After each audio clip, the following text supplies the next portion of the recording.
Gigantic government sucks. Pursuit of happiness, radio is deluxe. Liberty and freedom will make you smile. The pursuit of happiness on your radio dial. Just as cheeseburgers and liberty fries, it's pursuit of happiness time.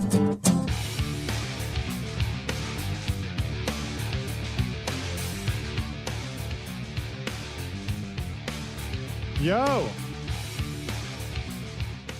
I'm just enjoying the fact that it's, what is today? Today is National Tourism Day, and we're celebrating by sending people to El Salvador. So enjoy that.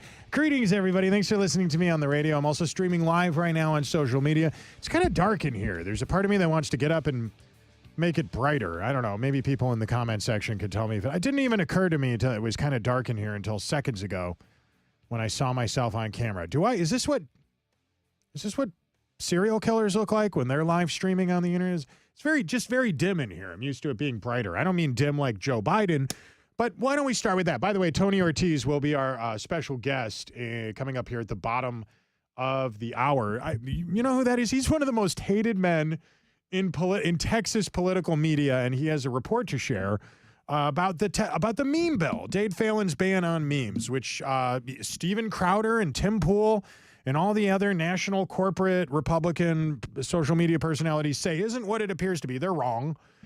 Look, I don't have nothing against Tim Pool and Steven Crowder. They're wrong about this. It's unnecessary legislature. It's people that think that the meme law, the ban on it's criminalizing memes. That's how people explained it.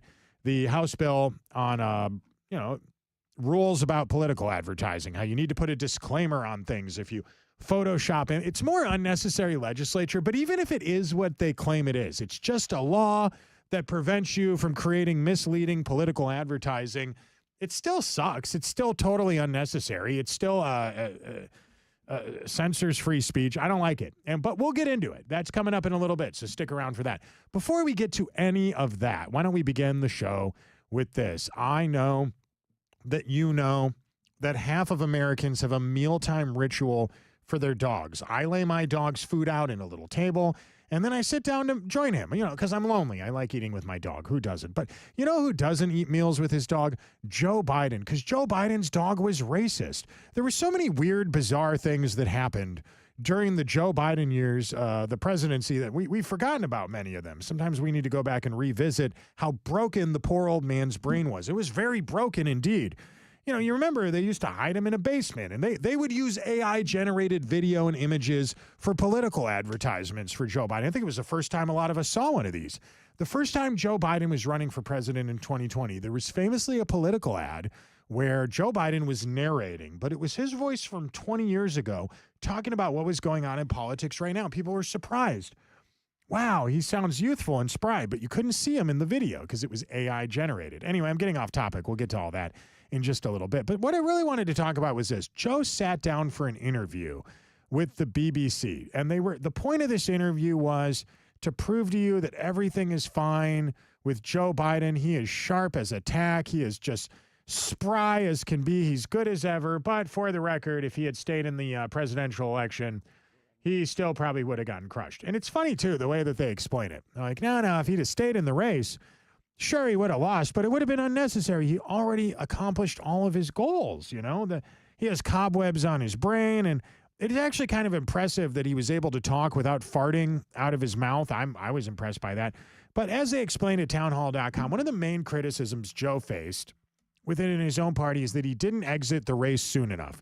And one of the people that criticized him for that was Nancy Pelosi. Nancy Pelosi was very mean to Joe Biden, but she did it kind of a backhanded, like a rich white lady way, like almost as if to compliment him. No, Joe's fine. We all love Joe. He's great. There's this soundbite, this video. It's interesting. Let me put this up on the screen here because I want everybody to watch this. If you're not watching me on social media, I'm about to show you a video of Nancy Pelosi before the election and after the election. If you're not watching me on the internet, you could just listen to this on the radio like you probably already are, but I just want to explain what's going on here. We had an open primary and she won it. Nobody else got in the race. Yes, people could have jumped in. There were some people who were sort of preparing, but she just took off with it. And actually it was a blessing because it there isn't that much time. There wasn't that much time between then and the election, and it sort of saved time. So it wasn't that we didn't have an open process. It's just that nobody got in. Guys, do you remember that? What a lie that was. There was an open primary. At least there was supposed to be.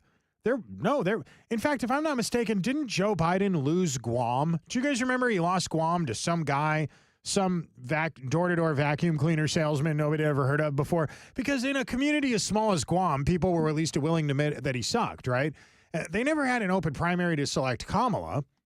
It's almost like Pelosi doesn't remember. I don't know. But there was another candidate. You might remember. He's now your Health and Human Services Secretary. Remember RFK Jr. ran as a Democrat? I digress. That was Pelosi before the election. Here she is after. Nobody got in. Had the president gotten out sooner, there may have been other candidates in the race.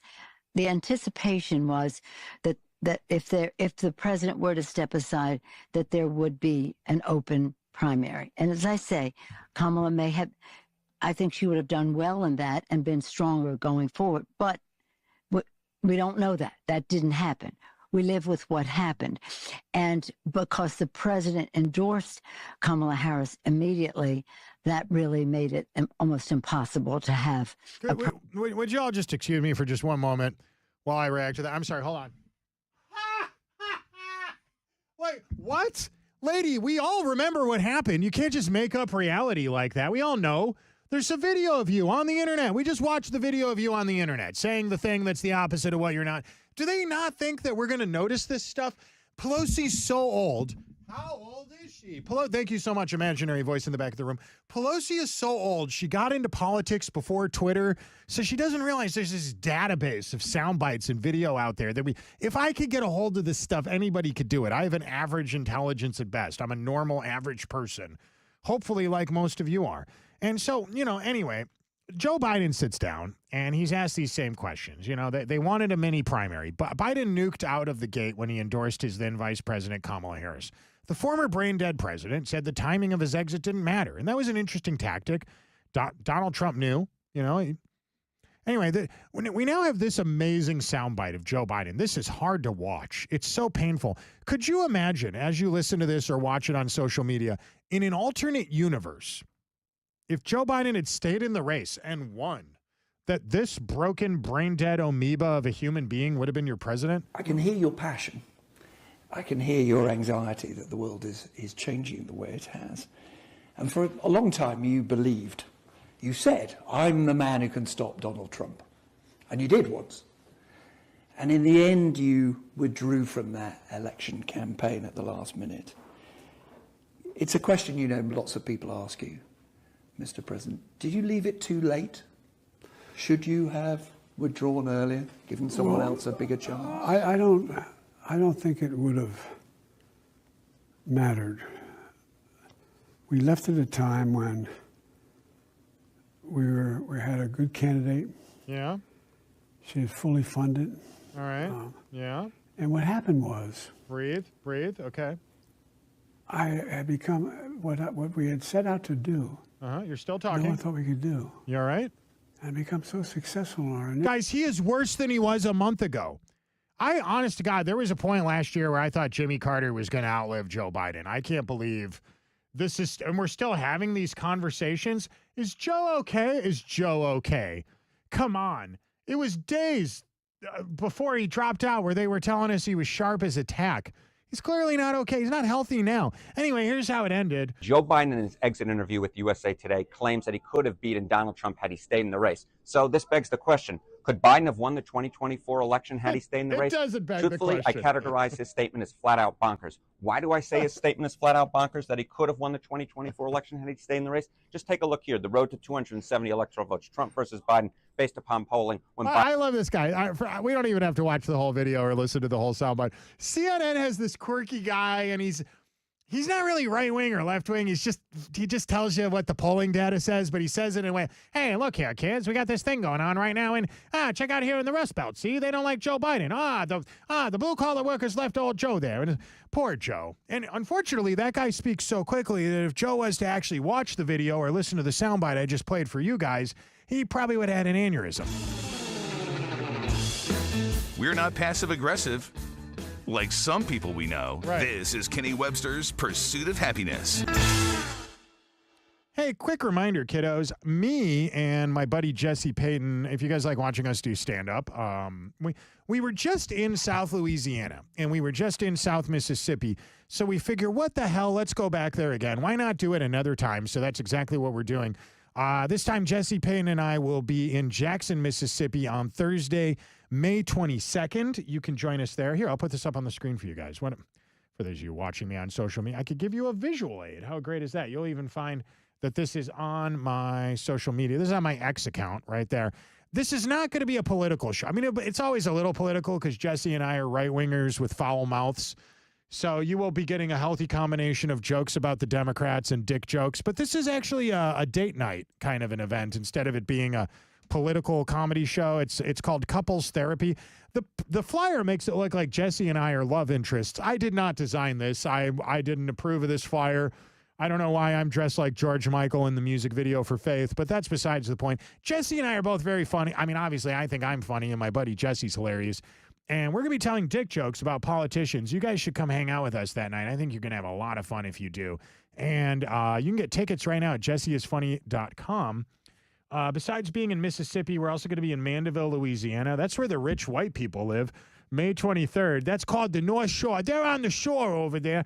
And then we're going to be in Metairie, as I would call it, Saturday, May 24th, or Metairie, as the locals call it. Why don't they pronounce the name of their own town correctly? I always feel bad for them. Isn't that embarrassing? You guys don't know how to say the name of your own town. Anyway, you're watching a live recording session right now for my afternoon show. Tony Ortiz coming up from currentrevolt.com. Hang around. We're going to keep going right now.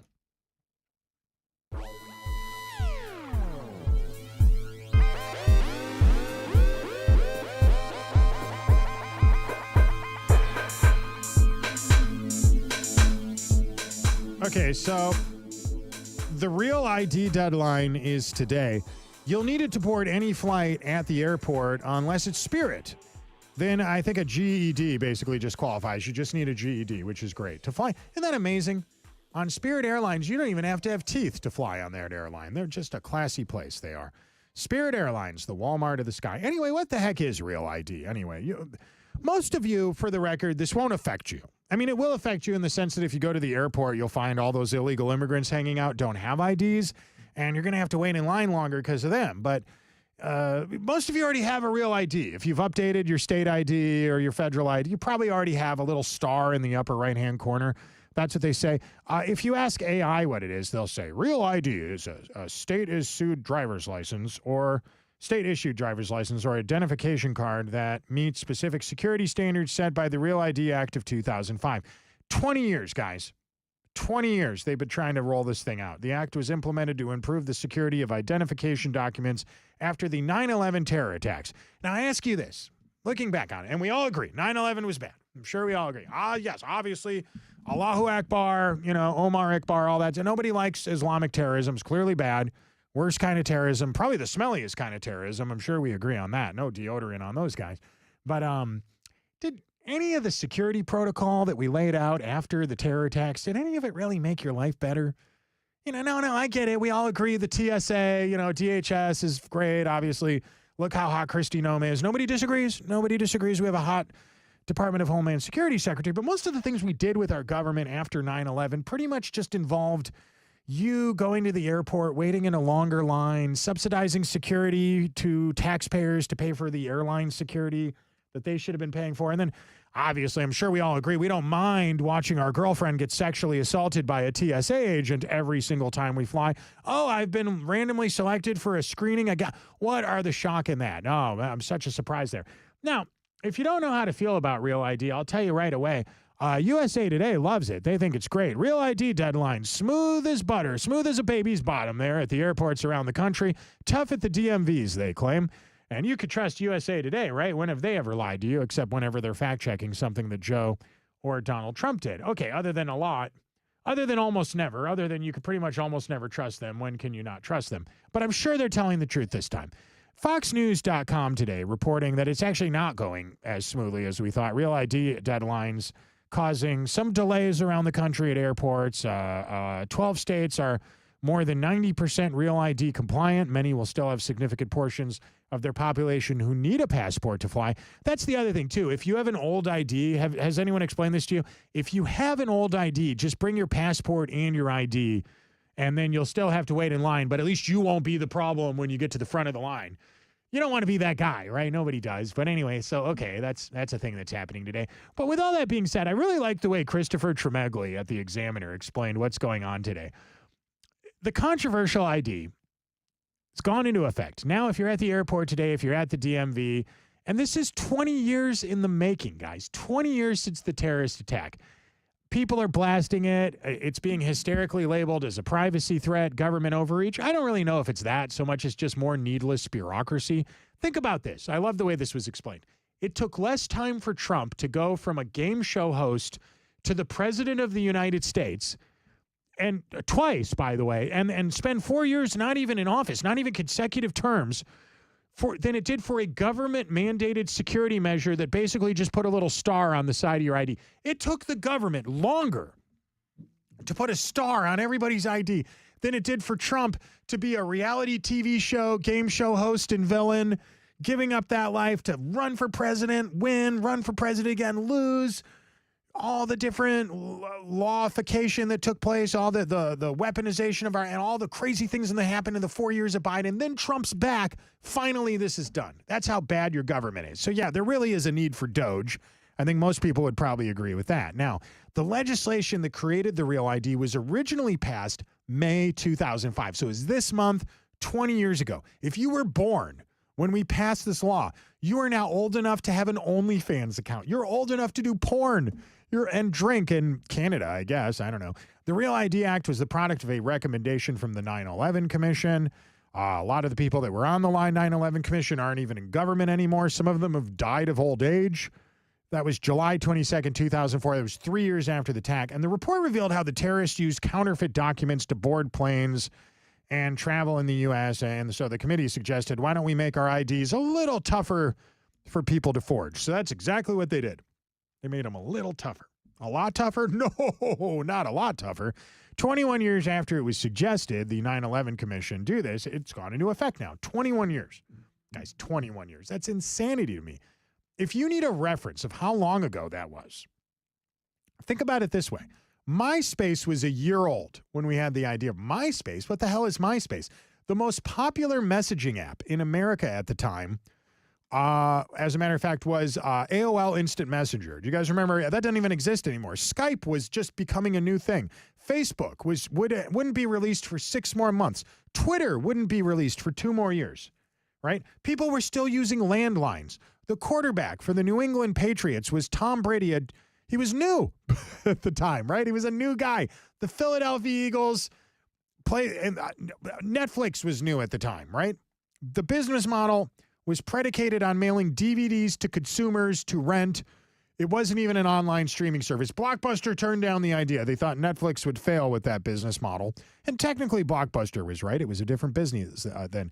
I can't help but notice the world's changed a little bit. Back then, Donald Trump was the host of The Apprentice. It was a new show. Now, besides being shameful and comical that it took such a long time, there's a real question we need to ask here, right? The question is, was this necessary to prevent a terror attack? And if it was necessary to prevent a terror attack, why did it take 2 decades to do? You know why. Because it's the government. They have no incentive to get this done quickly. They don't care. They don't care about you. They don't care about your safety. They've never cared. No, this was only about getting reelected. To make it look like somebody was good at protecting you from someone on the other end of the world by making your ID have more color on it. That's pretty much it. I know someone's in the comment section right now is like, but Kenny, this uses a antiquated barcode system. Puts you in the database. I'm like, come on. You're not stupid. You know that stuff can be faked. You know it can be exploited. You know in the dark web you can get almost anybody's social security number and a picture of what the cancerous mole on their ass and their credit card. All of it's already out there. A competent government would realize that this is unnecessary. The 9/11 committee was wrong. Our country evolved into a bureaucratic nightmare.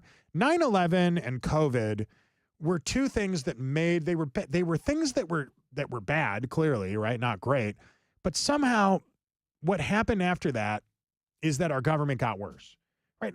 Explaining the disaster of 9/11, it's easy to explain to people why that's bad. It's easy to explain to people why coronavirus was bad, right? Obviously. But the part of it people don't often understand is that both of those incidents made our government worse. It eroded away at your freedom and your civil liberty. And this is that again. And with all that being said, there is a fee to get a RealI-D. After taking 2 decades to implement and force people to switch to an identity document that time has demonstrated isn't even really necessary anymore, the government is forcing people to pay a fee to switch. It's not just a fee. It's not just a payment charge for a driver's license renewal. There's a separate fee for the RealI-D. So it's one more way for them to take money away from you. As Christopher put it, the government forces citizens to obtain a needless document, and then they charge them for it. It sounds a little bit like Obamacare, doesn't it? It's foolish. It's a foolish act of bloated, incompetent, inefficient bureaucracy. It's one of millions of examples of that, but RealI-Ds are now the law. It doesn't make people, any safer, right?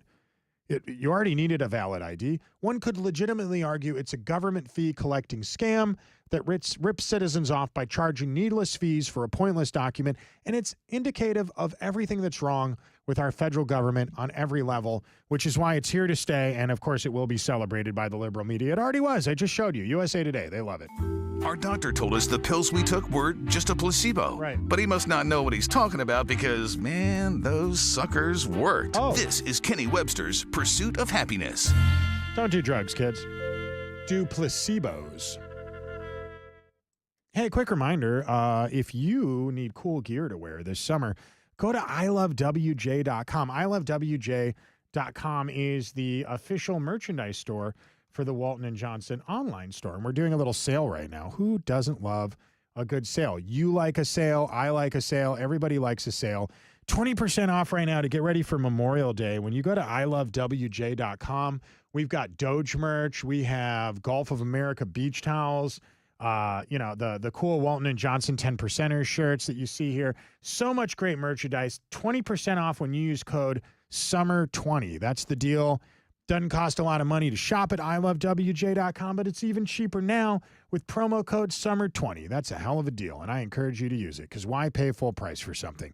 You and I both know you probably need the money, so you could spend it on drugs. Okay, we're going to keep going. If you're watching me streaming online right now, hang around. We're going to keep going.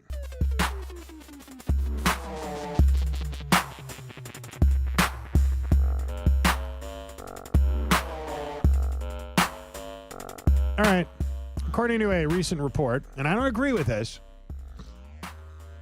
but according to a recent report, the best state in America is Utah. And there's a reason why. It's actually got incredible diversity. There are white people with blonde hair, black hair, brown hair. Have you ever noticed, I don't know. I know this isn't fair to admit out loud, but have you ever noticed how Mormon women are really, really attractive? Why is that? It's just a thing I noticed recently. I wish I didn't notice, right? I'm Catholic still. I'm not changing my religion or anything like that. But I have noticed that Mormon people they have the weirdest beliefs. They're very attractive. And for some reason, they're like the nicest people on earth. I don't know why. Maybe there's a reason why they're all in Utah. I don't know. I don't have anywhere to go with that other than just to say I like them infinitely more than the Islamic extremists that live in Palestine. But unfortunately, I have to give them money, and so do you. I'd much rather send my money to blonde women in Utah if I must send my money to people I'm never going to meet in real life. But sadly, no, that's not the case. It's always fun when the liberal media finally admits something that we were saying. Like, for example, we were talking about Joe Biden's broken brain, or Hunter Biden's laptop, or the fact that Kyle Rittenhouse probably did defend himself, or you know what I mean? Like, George Floyd probably wasn't a good guy. The liberal media will eventually admit this. The New York Times finally ran an article where they admitted someone lied to us about the pandemic. Gosh, who was it? They ran that article earlier this year. It was very funny. We all had a good laugh. Well, now here's the latest one. I'll show you on the screen here. Here's Reuters today. Biden's Gaza pier injured far more troops than previously known. Well, duh, right? It certainly didn't provide aid to anyone. You guys remember the pier? They put this giant multi-million dollar pier out in the middle of Gaza, and it was supposed to deliver aid. Did it? Not really. It really didn't deliver any aid. It wasn't there for very long. Hamas started blowing it, but it made liberals feel good. And isn't making liberals feel good what's more important than that? I can't think of a thing. America is useless, right? There's a report today. I mean, our government is useless. The Democrat Party is useless. John Nolte pointed this out. I tend to agree with him. After we saw this report about the Gaza pier injuring 62 service members and causing 1 death, a lot of people realized we paid millions of dollars to hurt our own troops and not provide aid to anyone. So why did we do it? Well, because spending money is great. Look, I'm not one of those guys that has a lot of opinions about the Israel-Palestine war, kind of like abortion. Some of you are a little too emotional about it. It's a topic I try to steer clear of. I don't have a problem with Israelis. I think it's the only place in the Mideast where America's regime change tactics actually worked. And to that point, it's true, right? It didn't work in Syria. It didn't work in Iran. It didn't work in Afghanistan. It didn't work in Yemen. It didn't work in Iraq. But Israel does remain a country that sort of vaguely resembles a place where, normal, average, secular society can exist for the most part.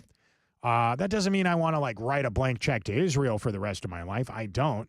But really, as much as we can't solve the Israel-Gaza problem, as much as we can't solve, if anyone can't solve that problem, it was Joe Biden. If you recall, to appease the critics of Israel, the people on college campuses that just hated Jews for the most part, the Democrat Party decided to have an ill-advised and conceived 1,200-foot floating pier. They constructed it out in the middle of the Mediterranean Sea there, and it was supposed to provide humanitarian aid, a promise that there would be no American boots would ever set foot in Gaza. I really want to stress that, too. I think that's important.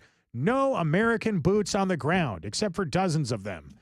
Maybe thousands. Who knows? Okay, fine, a few million. But other than that, none. And it turns out people got hurt. The pier opened in mid-May of 2024.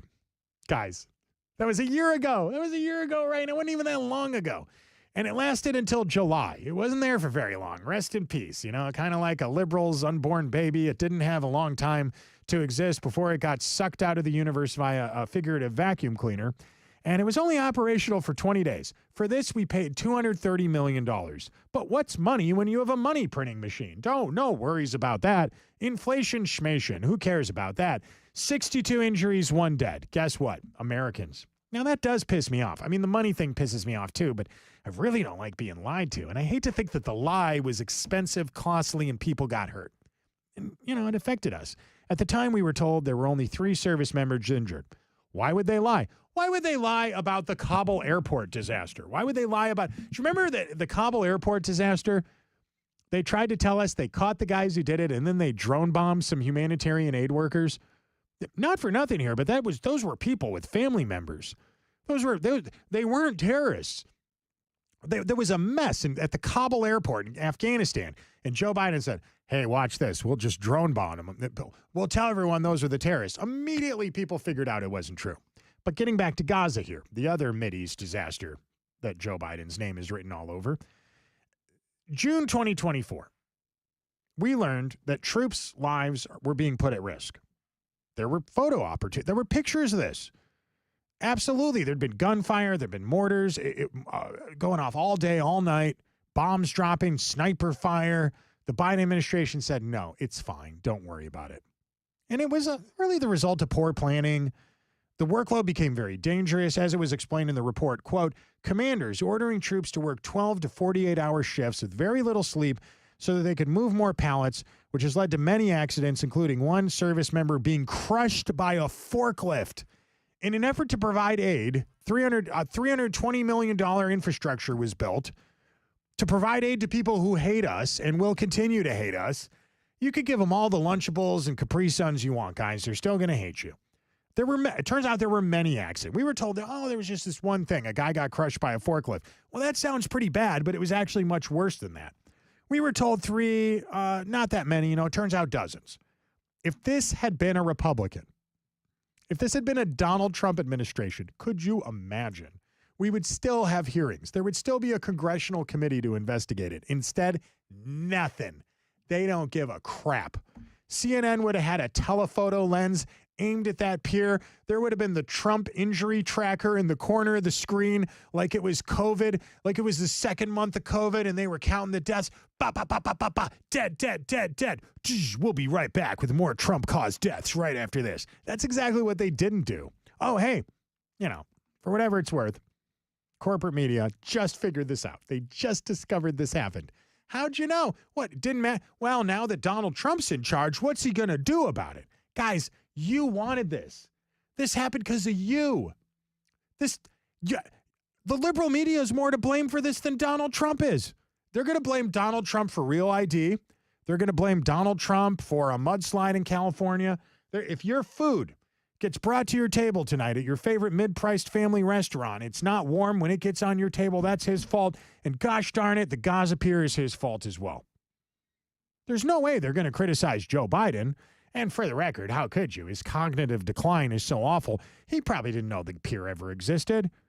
I mean, it was a failed presidency, sure, right? But, a lot of people helped contribute to that, including the very liberal media that tried to cover this up. And beyond all of that, Biden was doing this with $230 million to feed terrorists. Hamas doesn't allow aid to reach the people of Gaza. Let's talk about some of the reasons we probably shouldn't help Palestine. And I say this as someone that doesn't really want to help Israel either. I know, exactly. Immediately people stop watching this video. He's not for Israel or Palestine. F that. America first. Aid to Gaza doesn't reach the civilians. There's no reason to bring it to them. Something needs to vastly change in that part of the world before we can help those people, if we even should. Providing aid to Gaza doesn't offer any strategic advantage to America. If you live in Fresno, California, and the pipes in your, in your city are bringing toxic water into your home, this doesn't help you. Of course not. We have third world poverty in America. Why are we trying to help out third world poverty on the other side of the world? Infrastructure, healthcare, education. There's so many problems in Gaza. We don't have enough money to fix all that stuff. If we try to help them out, it looks like we're picking sides in the war. How does that look? We help this side, we got to help that side. We help that side, we got to help this side. That never ends, guys. Domestic support for foreign aid, especially to contentious regions, very low, guys. Nobody in America wanted this. Most people don't care. Once again, it's a loud, outspoken minority demanding that we do it. You don't know anybody that wanted this. Who did? Who did? Some guy with a mask running around Columbia University throwing torches at people. Some guy with a Molotov cocktail at Harvard University screaming Allahu Akbar. He's the one who wanted this. And if we do it, it's not like it's going to calm him down. Providing aid inadvertently helps hostile groups. It inadvertently makes the war worse. Any involvement we have over there. Tell me a time in history, other than the Abraham Accords, other than that one peace deal that Donald Trump negotiated, tell me a time when us getting more involved in that specific region helped make it better. And funds directed towards Gaza could have been used for so many other things, to solve so many other problems. There's a finite amount of resources out there. Believe it or not, we don't have a money printing machine. I mean, we think we do, but we don't. You know what we have? We have a bunch of Muslims who hate us. I'm Kenny Webster. Thanks so much for watching. If you're watching me, or in listening, of course, if you're watching me streaming live on social media, don't go anywhere. But to the rest of you, have an awesome afternoon. We'll be back bright and early tomorrow morning for more of what you bought a radio for.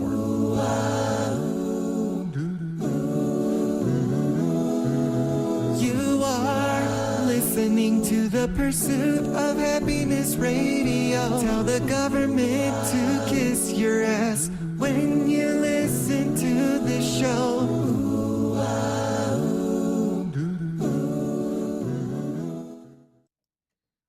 Whenever I'm in front of the camera doing these live streams, I know it's going to sound silly. It's allergy season, right? So there's a part of me that wants to touch my nose because it's itchy or whatever.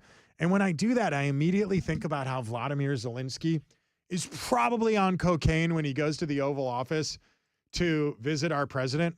And because I think about that, I'm like, oh, don't touch your nose. You'll look like a coke-addicted Ukrainian oligarch. And that makes me want to do it more. But for the record, don't put drugs in your nose, kids. It's very bad for your nasal cavity.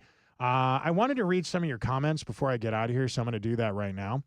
To those of you watching me streaming live online, it's Conclave Day. We do love, hopefully we get a good pope, so throw one up for the big guy upstairs. Linda on Facebook says, hello from somewhere in Texas.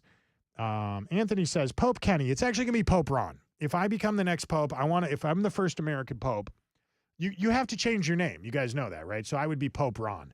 Something American. You know, I thought about like Pope Harry or Pope Dick or Pope Harry Dick, but I decided Pope Ron's cooler. Think about it. Ron Paul, Ronald Reagan, Ron DeSantis. There's a lot of cool guys named Ron. I think Pope Ron would be a cool name. Linda says, save money on Walton & Johnson merch so you can afford your RealI-D. Thank you for bringing that up. For those of you just connecting to the video, I was talking about how we have a sale going on at ilovewj.com. Look at all the great stuff here. So much. A can cooler. Oh, my God. You're going to want that. Look at this hot chick wearing a MAGA embroidered bullet hole trucker cap. Could you imagine how red-pilled? You are going to impress all the red-pilled girls down at the VA hall when you put that bad boy on. Trump Vance 2024. Obviously, we still have old stuff here. Anyway, it's 20% off, all of it. If you use Summer 20, and we'll get it to you in time for Memorial Day weekend. Linda, Anthony says you can have 3 or 4 of them. I don't know what that's in reference to. Chuck Knipp, who may or may not be Shirley Kulicker, I don't know, I'll never say, on Facebook says, LDS women go light on the makeup, are always well-groomed and friendly. Yeah, I know. What is up with that? Why can't Muslim women be more like Mormon women? You know this. You know I'm going to get myself banned from social media for saying that. Katie on YouTube says, Kenny, I got the pleasure of hearing you in the morning and the afternoon. Thank you, Katie. Katie, I like your profile photo. I like that. More hot women need to enjoy right-wing media because otherwise it's a total sausage fest, guys. We need them. Jimmy says, thanks, Kenny. Thank you. Linda says, I always sing your closing song. Me too. It's just, it feels good, doesn't it?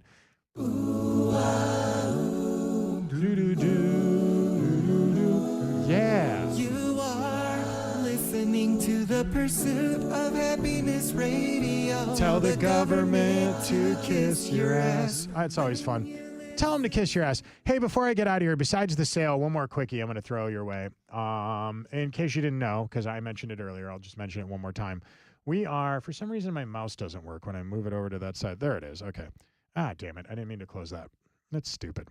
I am going to be hanging out at the comedy clubs in Jackson, Mandeville, and Metairie, coming up with my buddy Jason. Now, Jesse, excuse me. Now, I don't love this flyer because it does kind of make it look like we're a couple of, either are we a Wham tribute act or 2 guys with an OnlyFans account? No, it's neither. It's couples therapy night. It's a couples themed date night. This is great date night stuff. May 22nd, we're going to be in Jackson, Mississippi. May 23rd, Mandeville, Louisiana. May 24th, Metairie. I would call it Metairie because it looks like it's spelled that way, but you know how people are in South Louisiana. If you want to go, get some tickets at jesseisfunny.com. I love you all. I am like an hour late usually to go out and walk. Milton needs to urinate, so I'm going to run back to the house. But we'll be back at 3 p.m. on KPRC 950, the radio station behind me. Can also be heard on 94.53 HD on your FM dial if you have an HD radio, or listen online at kprcradio.com. My guest this afternoon, Tony Ortiz from currentrevolt.com. Have a good one. I love you all. If you don't mind sharing this video, hit the